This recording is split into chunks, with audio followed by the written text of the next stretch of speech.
Mother തെരേസയുടെ ജീവിതത്തെ മാറ്റിമറിച്ചത് ഒരു ദൈവവചനമാണ്. ഡാർജിലിംഗിൽ ഒരു വാർഷിക ധ്യാനത്തിൽ പങ്കെടുക്കാൻ ട്രെയിനിൽ യാത്ര ചെയ്യുമ്പോൾ വിരസവേളകളിൽ ബൈബിൾ എടുത്ത് വായിക്കുന്ന പതിവുണ്ടായിരുന്നു. അങ്ങനെ കയ്യിൽ സൂക്ഷിച്ചിരുന്ന പുതിയ നിയമത്തിന്റെ കോപ്പി എടുത്ത് അതെങ്ങനെ വായിക്കുമ്പോഴാണ് മത്തായിയുടെ സുവിശേഷം 25-ാം അധ്യായത്തിൽ ഈ ചെറിയവരിൽ ഒരാൾക്ക് ചെയ്തു കൊടുത്തപ്പോ എനിക്ക് തന്നെയാണ് ചെയ്തു തന്നത് എന്ന ഈശോയുടെ വാക്കുകൾ മദർ വായിച്ചത്. അന്ന് ആ കൊച്ചു സിസ്റ്ററാണ്. ആ വാർഷിക ധ്യാനത്തിലേക്ക് പോകുന്നതിനിടയിലാണ്, ഈ തീവണ്ടി യാത്രക്കിടയിലാണ് ഈ അമ്മ, ഈ സിസ്റ്റർ ഇത് വായിക്കുന്നത്. അവിടുന്ന് തിരിച്ചു വന്നു. ഈ വചനം അങ്ങനെ കുത്തി വലിക്കുന്ന കാരമുള്ള പോലെ ഹൃദയത്തെ കുത്തി നോവിച്ചുകൊണ്ടിരുന്നു.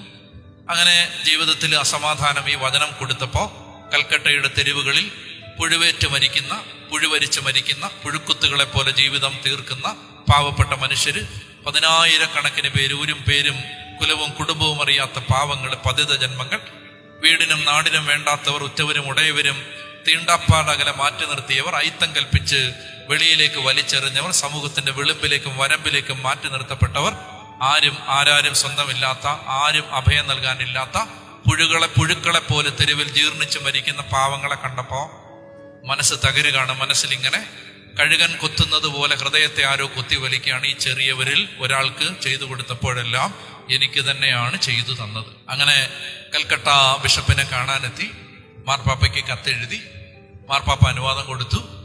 ഒടുവില് കൽക്കട്ട മെത്രാന്റെ മുമ്പിൽ മുട്ടുകുത്തി ആശീർവാദം വാങ്ങി തെരുവിലേക്ക് ഇറങ്ങുമ്പോ, മോളെ നിന്റെ കയ്യിൽ എന്നാ ഉണ്ടെന്ന് ചോദിച്ചു പിതാവ്. ഇങ്ങനെ 2 ശൂന്യമായ കൈത്തലങ്ങൾ ഇങ്ങനെ വിരിച്ചു കാണിച്ചിട്ട്, മുകളിൽ ആകാശം, താഴെ ഭൂമി, പക്ഷെ ഉന്നതത്തിലെ ദൈവം അത്യുന്നതൻ, സർവശക്തൻ കൂടുണ്ട്, വേറെ ആരുമില്ല, ഒന്നുമില്ല പിതാവേ എന്ന് പറയുമ്പോൾ പോക്കറ്റിലേക്ക് കൈയിട്ട് അവിടുന്ന് ഒരു 5 രൂപ എടുത്ത് ഈ കന്യാസ്ത്രീയുടെ കയ്യിലേക്ക് വെച്ച് കൊടുത്ത്, ഇത് കൊണ്ടുപോക്കുമെന്ന് പറഞ്ഞ് മൂലധനമായിട്ട് കൽക്കട്ട ബിഷപ്പ് കൊടുത്ത 5 രൂപയുമായി കൽക്കട്ടയുടെ തെരുവിലേക്ക് ഇറങ്ങിയ ഒരു സിസ്റ്റർ. കാളികെട്ടിലെ അമ്പലത്തിലെ പൂജാരി വിട്ടുകൊടുത്തൊരൊറ്റ മുറിയിൽ പുഴുവേറ്റ് മരിക്കാൻ തുടങ്ങുന്ന ഒരു കുഷ്ഠരോഗിയെ ശുശ്രൂഷിച്ചുകൊണ്ട് ആരംഭിച്ച ഒരു മഹാപ്രസ്ഥാനം ഇന്ന് 120-ലധികം രാജ്യങ്ങളിലായി ഉപവിയുടെ സഹോദരിമാരെന്ന പേരില് കർത്താവിന്റെ പ്രസാദവും സ്നേഹവും കരുണയും ഒഴുക്കി ഒരു വടവൃക്ഷം പോലെ വളർന്നു നിൽക്കുമ്പോ, ഈ യുഗോസ്ലോവേക്കാരി കന്യാസ്ത്രീ, ഈ കൊച്ചു പെൺകുട്ടി തെരേസ മദർ തെരേസയായി മാറുന്നതിനിടയിൽ നടന്നു തീർത്തൊരു ദൂരം, ആ ദൂരം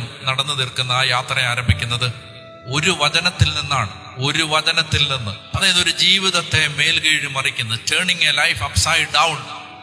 ഒരു ജീവിതത്തെ അപ്പാടെ തകിടം മറിക്കുന്നത് വചനമാണ്, വചനം. അതുകൊണ്ട് ഞാൻ പറയുകയാണ്, എന്റെ പ്രിയപ്പെട്ട സഹോദരങ്ങളെ, ഭാഗ്യമാണത്, ഭാഗ്യം, മഹാഭാഗ്യം.